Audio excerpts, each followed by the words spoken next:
ये रास्ता है पाक पतान बाबा फरीद उन्हें जिला का दो अंदरूनी गार है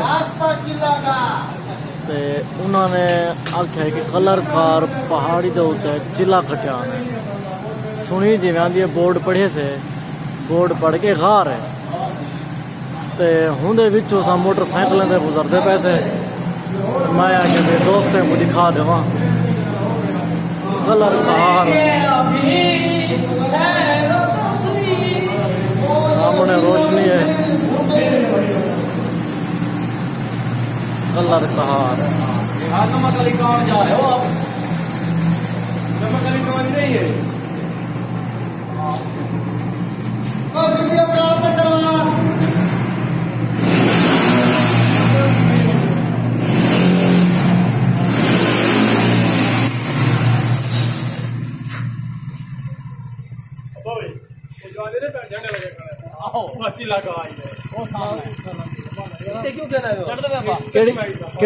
केड़ी चिल्ला का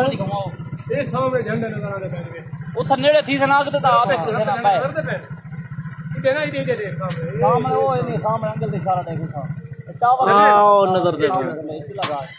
पैदल वाण हां उठे चढ़ना मेरे को वीडियो खड़ी है चिल्ला का चलो उठा ही जो लिखे ना जरा कुछ लोग सही रही दो चलो चलो ठीक है अब आगे आगे चले ना थोड़ा सा आगे हैं उधर से चले आए मल्ले की पात्री नहीं चलेंदी आजकल